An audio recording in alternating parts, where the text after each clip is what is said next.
প্রবাসী বাংলাদেশিরাও সেখানে বিভিন্ন রকম আন্দোলন করেন, দাবি তোলেন অথবা সহযোগিতাও করেন সেখানে সরকারকে কিভাবে বাংলাদেশের অভিবাসীদের দেখভাল করা যায়। তো আমরা আশা করব যে আমাদের যে ডায়াসপোরা নেটওয়ার্ক আছে, প্রবাসী বাংলাদেশের নেটওয়ার্ক, সেটার সাথে আপনাদের এই যে নেটওয়ার্কগুলোর কথা আপনারা এখানে বলছেন সম্মিলিত কাজ করবেন, যেটা অবশ্যই আমাদের প্রবাসী বাংলাদেশিদেরকে সহায়তা করবে।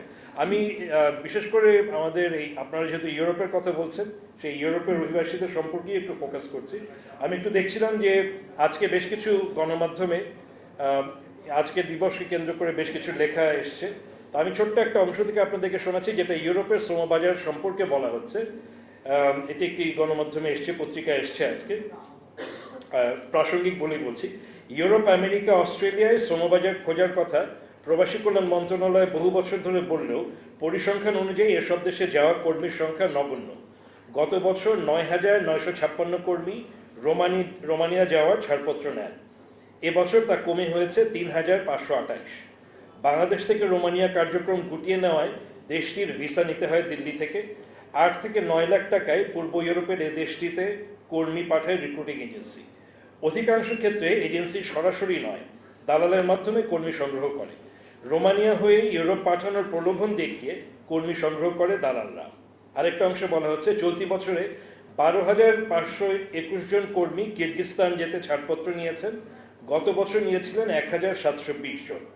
জনশক্তি ব্যবসায়ীদের সূত্রের খবর, মধ্য এশিয়ার দেশটিতে হাজার হাজার কর্মী যাচ্ছেন মূলত ইউরোপে ঢোকার প্রলোভনে। এখানে একটি বিষয় আমাদের মনে রাখা দরকার, আমরা যে অভিবাসনের কথা বলছি দুই ধরনের বেশিরভাগ আমরা আমাদের এখানে দেখি। একটা হচ্ছে শ্রম অভিবাসন, আর একটা হচ্ছে যে ডায়াসপোরা বা স্থায়ীভাবে। এখন ইউরোপের কথা যখন বলছেন, ইউরোপে কিন্তু বাংলাদেশিদের প্রবণতা হচ্ছে তারা যখন যাচ্ছেন তারা সেখানে স্থায়ী নিবাস গড়ার জন্যই যাচ্ছেন। আমাদের এখান থেকে ইউরোপে সবচেয়ে বেশি যেই দেশে গেছেন অনেক বছর ধরে সেটা হচ্ছে যুক্তরাজ্য, ইউকে, এবং সেটা বহু আগে থেকে, কয়েকশো বছরের একটা ইতিহাস আছে সেখান থেকে। কিন্তু তারপরে সাম্প্রতিককালে যেগুলো আছে, বিশেষ করে 80-র দশক থেকে আমরা ইতালির কথা শুনি, ইতালি আছে, স্পেন, গ্রিস, পর্তুগাল, এরকম বেশ কিছু দেশ আছে, এবং এগুলোর সাথে কোনো না কোনোভাবে অনেক বছর ধরে যাচ্ছেন বা হয়তো যুক্তরাজ্যে ছিলেন, তাদের কোনো না কোনো নেটওয়ার্ক আছে, সেটার মাধ্যমে হচ্ছে। তো এখন যদি আমরা চিন্তা করি যে 80 থেকে 90 দশকে যারা গেছেন তাদের অনেকেই গেছেন বিভিন্ন রকম ভিসায়। কেউ হয়তো গেছেন ট্যুরিস্ট ভিসায়, অর্থাৎ বেড়াতে যাওয়ার যে ভিসা, কিন্তু তারপরে তার ভিসার মেয়াদ শেষ হয়ে গেছে, তিনি সেখানে থেকে গেছেন। কর্মী ভিসা হিসেবে কিন্তু খুব বেশি তখন যাননি। আবার আমরা যেটা সাম্প্রতিককালেও বিভিন্ন সময় গত কয়েক বছর ধরে দেখছি যে সমুদ্র পথে যাওয়ার ব্যাপার, সেটাও কিন্তু তাদের প্লেনের টিকিট কি থাকে, হয় থাকে দুবাই, এবং দুবাইয়ের পরে তারা লিবিয়ার থেকে তারপরে সেখানে, এবং লিবিয়া আপনারা অনেকেই জানেন যে লিবিয়াতে আসলে সেখানে থাকার বা কাজ করার খুব বেশি সুযোগ নাই। বিভিন্ন রকম তাদের আভ্যন্তরীণ অনেক ধরনের রাজনীতি এবং অনেক ধরনের দলীয় রাজনীতি সংঘাত রয়েছে। কিন্তু সেই লিবিয়া থেকে তারপরে তারা যাওয়ার চেষ্টা করেন ভূমধ্যসাগর পাড়ি দিয়ে ইতালিতে। কিন্তু চূড়ান্ত অনেক সময় তাদের অভিবাসন ইতালিও চিন্তায় থাকে না, তারা ইউরোপের অন্য কোনো দেশে, হয়তো পশ্চিম বা উত্তর ইউরোপের কোনো দেশে যাওয়ার চিন্তা ভাবনা তাদের থাকে, কিন্তু সেগুলো সবই বৈধতার মধ্যে হয় না।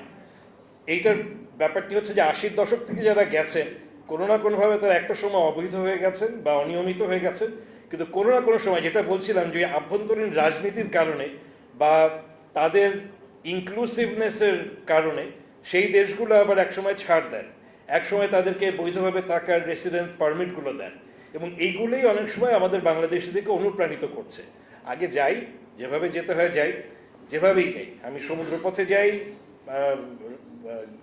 স্থলপথে যাই, বিমানবন্দর দিয়ে যাই, যেখান দিয়ে যাই, আগে ঢুকি দেশটায়, যে কোনো ভিসা দিয়েই যাই, কিছু একটা ব্যবস্থা হয়ে যাবে। এই হয়ে যাবে জায়গাতে যেটা হচ্ছে, যেটা আপনাদের এখানে আছে, যে বৈধ পথে ইউরোপ যাব, নিজের এবং দেশের উন্নয়নে অংশ নেব। আমাদের কিন্তু এক ধরনের সম্মানহানি হচ্ছে যখন আমাদের দেখবেন যে সমুদ্রপথে যারা যাচ্ছে বা উদ্ধার হচ্ছে, বেশিরভাগ হচ্ছে উত্তর আফ্রিকার বিভিন্ন দেশের মানুষ এবং বিভিন্ন সংঘাতময় দেশের থেকে। যেমন এখন হয়তো সিরিয়ার কথা আসবে, লেবাননের কথা আসবে, কিন্তু অন্যান্য জায়গা থেকেও যারা, বেশিরভাগই আফ্রিকার কোনো কোনো দেশ, উত্তর আফ্রিকার অথবা মধ্যপ্রাচ্যের যে দেশগুলোতে সংঘাতময়, সেখান থেকে ইউরোপ যাওয়ার একটা প্রবণতা।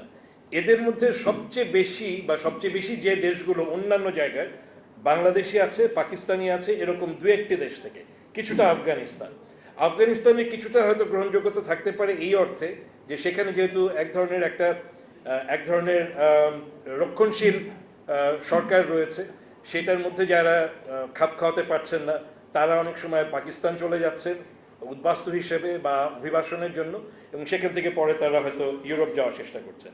কিন্তু বাংলাদেশে আমরা বলছি যে বাংলাদেশের ক্ষেত্রে কিন্তু সেরকম সংঘাতময় বা সংকটময় অবস্থা নয়, এবং সেক্ষেত্রে আপনারা যেটা বলছিলেন যে সচেতনতার জায়গাটা দরকার, এখন সচেতনতার দরকার এই জন্য দরকার, একটা হচ্ছে যে নিজের আত্মসম্মান বোধের জায়গাটা কিছুটা তৈরি করা, যে আমি ওখানে এমনিতেও যদি আমি স্থায়ী বাসিন্দাও হই, আমাকে সবসময় সেকেন্ড ক্লাস সিটিজেন হয়ে থাকতে হবে, কিন্তু তারপরেও আমি যদি দক্ষ হয়ে যাই, আমি যদি কিছুটা একটা হোয়াইট কলার জব না, আমি বিভিন্ন ধরনের জব হতে পারে, সব শ্রমেরই এক ধরনের মূল্য আছে, কিন্তু আমি যদি কিছুটা দক্ষ হয়ে যাই, ভাষার কথা কেউ কেউ বলছিলেন, সেই ক্ষেত্রে হবে যে আমি কিছুটা সম্মানজনক কাজ করতে পারবো।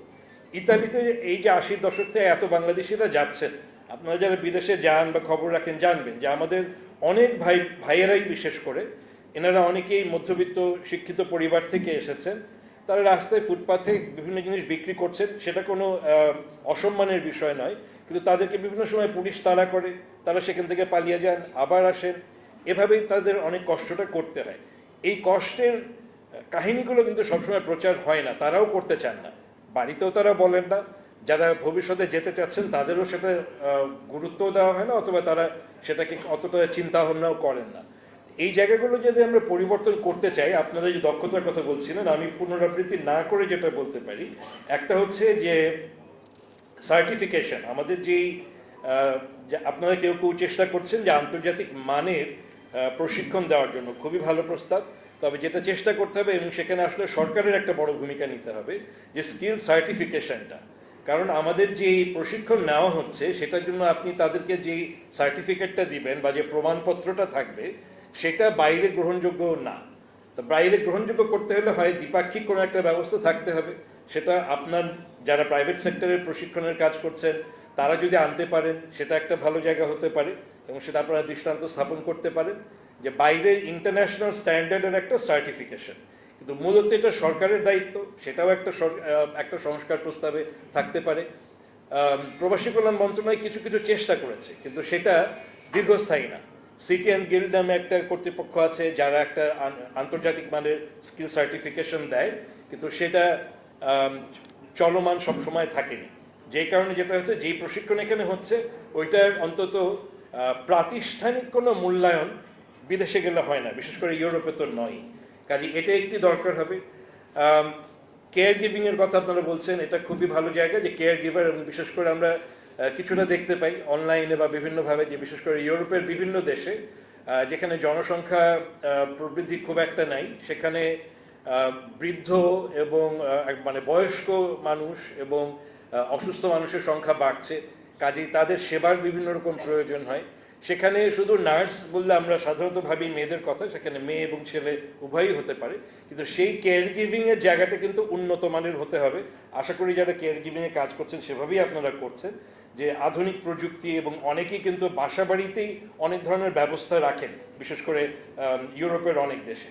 কিন্তু সেই সাথে যেটা আপনিও বলছিলেন বোধহয়, যে ভাষার ব্যাপারটা, ভাষা দক্ষতার জায়গাটা, এটা আমরা বিভিন্ন সময় বলছি যে আমাদের সামগ্রিকভাবে শিক্ষাগত যোগ্যতায় যদি সেটাকে নিয়ে আসা যায়, ভাইও একটু আগে বলছিলেন যে আমাদের যদি শিক্ষা ব্যবস্থায় কিছু জিনিস বাধ্যতামূলক করা হয়, কিছু টেকনিক্যাল স্কিল, ভাষার জায়গাটা এবং সেকেন্ড ল্যাঙ্গুয়েজের জায়গাটা, এটা হয়তো আমাদের শিক্ষার যে সংস্কার সেখানের প্রস্তাবের মধ্যে আমরা নিয়ে আসতে পারি, সেইটা হলে হয়তো কিছুটা উন্নত হবে।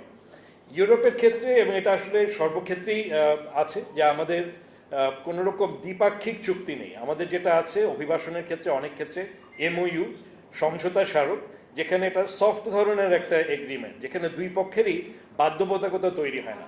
এটা আমাদের মিডল ইস্ট থেকে শুরু করে অন্যান্য সব জায়গার ক্ষেত্রেই বেশিরভাগই হচ্ছে সমঝোতা স্মারক, দ্বিপাক্ষিক চুক্তি নেই, অনেক বছর ধরেই নেই, এবং যেই সমঝোতা স্মারকগুলো আছে এগুলো অনেক পুরনো, এগুলো আপডেটও করা হয়নি। আমাদের পার্শ্ববর্তী দেশের কথা কেউ কেউ বলছিলেন, ভারতে শ্রম অভিবাসন বলেন, অভিবাসনের ক্ষেত্রে বেশিরভাগই হচ্ছে বাইলাটারাল এগ্রিমেন্ট, দ্বিপাক্ষিক চুক্তি, এবং এক ধরনের একটা স্বচ্ছতা জবাবদিহিতার জায়গায় রাখা হয়েছে যেগুলো অনলাইনে পাওয়া যায়। আমাদের কোনো এমওইউ আপনি এখানে অনলাইনে পাবেন না, মন্ত্রণালয়ের ওয়েবসাইটে পাবেন না।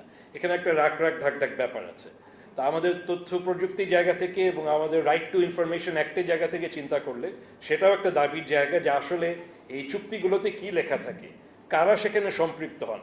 আপনারা কেউ কেউ বলছেন এটা শুধুমাত্র আসলে ডিপ্লোম্যাটিক এফোর্টের মাধ্যমে হবে না। আমরা কখনোই দেখি না যে এই যে দ্বিপাক্ষিক আলোচনাও যখন হয় কোনো রাষ্ট্রের সাথে, সেখানে রিক্রুটিং এজেন্সির প্রধানদের বা তাদের প্রতিনিধিদের উপস্থিতি, অথচ তারাই কিন্তু প্রবাসে এই সেক্টরের যে কাজগুলো ব্যবসায়িক কাজটা করেন সেটা তো পুরোপুরি দূতাবাস করছে না। দূতাবাসের দায়িত্ব হচ্ছে বাংলাদেশের যারা আছেন সেখানে, স্থায়ী হোক শ্রমজীবী হোক, তাদের ওভারঅল দেখাশোনার দায়িত্বটা করা, মনিটর করা, কিন্তু ব্যবসাটা চালু রাখা সেটা ব্যবসায়ীরা যারা আছেন এই অভিবাসনের ক্ষেত্রে রিক্রুটিং এজেন্সি তাদের। এই যে বাইল্যাটারাল এগ্রিমেন্ট সেটা ইউরোপের ক্ষেত্রে একটিও নেই, বা হয়েছে স্বল্পকালীন সময়ের জন্য হয়েছে, দু একটা রোমানিয়ার জন্য হয়েছিল, কিন্তু সেগুলো স্বল্পকালীন। এগুলোকে আস্তে আস্তে আর একটু বড় জায়গায় নিয়ে আসতে হবে। দূতাবাসের প্রসঙ্গ বলেছেন, সেটার আমি রিপিট করছি না। আরেকটি যেটি দরকার সেক্ষেত্রে সরকারের একটা বড় ভূমিকা রাখতে হবে, সেটা হচ্ছে অর্গানাইজড ক্রাইম। কারণ এই যে যাদের কথা আমরা বলছি দালাল, এই দালাল চক্র কিন্তু বিশেষ করে ইউরোপের কথা যদি বলি, যখন আমরা বলছি যে 10-12 এমনকি 20 লাখ টাকা পর্যন্ত তারা দাবি করছে, এবং অনেক সময় আমাদের ভাইয়েরা এত মরিয়া থাকেন বাইরে যাওয়ার জন্য যে যেভাবে হোক 20 লাখ টাকা দিয়েও তারা যাচ্ছেন। আমি নিজের অভিজ্ঞতায় বলতে পারি, আমি এরকম তরুণদের সাথে, শিক্ষিত তরুণদের সাথে কথা বলেছি, তারা নিজেরা অনলাইন ব্যবহার করেন কিন্তু নিজেরা অনলাইনে সেটা চেক করেন না যে ওই দেশে আসলে কোন ভাষাটা চালু আছে, ওই দেশে যেতে গেলে আসলে আমার কি কি দক্ষতা জানা দরকার। পুরোপুরি দালাল নির্ভর, অথচ তিনি নিজে সারাক্ষণ স্মার্টফোন ব্যবহার করছেন কিন্তু নিজে সেটার উপরে বিশ্বাস করছেন না। এতই অগাধ আস্থা তার সেই দালালের প্রতি। এবং তিনি এরকমও বলছেন যে তার আগে এক ভাই গেছেন, বিশেষ করে তারা ইউরোপের যখন এক দেশ থেকে আরেক দেশে পালিয়ে যান, সে ভাষাটা ব্যবহার করেন গেম দেওয়ার জন্য তারা প্রস্তুত। মাছের ট্রাক অথবা ড্রামের মধ্যে করে সমুদ্র পাড়ি দেওয়ার জন্য তারা প্রস্তুত। আমার আপনার মতো মধ্যবিত্ত সমাজের তরুণ। এখন এদেরকে আমি দোষ দিচ্ছি না, হয়তো তাদেরকে সেভাবেই বোঝানো হচ্ছে। তা আমাদের কিছু দায়িত্ব থাকবে যে তাদেরকে অন্তত তাদের স্মার্ট চিন্তা থেকে চিন্তা করা যে ভবিষ্যতে আসলে আমরা কোন জায়গায় যেতে চাই, আমরা কি নিচেই পড়ে থাকবো নাকি আমাদের সামনের দিকে এগিয়ে যাব। তো সেই ক্ষেত্রে একটু চিন্তার পরিবর্তনগুলো দরকার, যে আমি যদি ইউরোপে সমকক্ষ জায়গায় আসতে চাই, ইউরোপের যারা অন্যান্য দেশ থেকে অভিবাসী হচ্ছেন, তাহলে আমাদেরকেও আরেকটু আমাদের সব কিছু মিলিয়ে ওপরের দিকে আরেকটু উঠে যেতে হবে। আমার মনে হয় যে এই জায়গাতেই আমি মোটামুটি শেষ করছি, যে আমাদের ওভারঅল চিন্তাটা থাকতে হবে যে আমাদের দক্ষতা যদি নিতে হয় তাহলে দক্ষতার আসলে একটা মানদণ্ডও ঠিক করতে হবে, যে আসলে ইউরোপের বাজারের জন্য, শ্রম বাজারের জন্য, অথবা ইউরোপে কাজ করার জন্য কোন ধরনের স্কিল দরকার। আপনার কেয়ার গিভিং বলছেন, কিন্তু ইউরোপের অনেক জায়গাতেই এখন আইসিটি বলেন, তথ্য প্রযুক্তি থেকে শুরু করে অন্য অনেকগুলো সেক্টর আছে, এবং এমনকি এখন এআই নিয়েও সেখানে এক ধরনের একটা কাজের পরিবেশ তৈরি হচ্ছে। তো সেই জায়গার জন্য অবশ্যই আমাদেরকে ভবিষ্যতের কথা চিন্তা করে সেইভাবে প্রস্তুতি নিতে হবে, এবং আমাদের ভাষার জায়গাটা, অবশ্যই ইংরেজি ভাষার জায়গাটাকে আরেকটু উন্নত করতে হবে।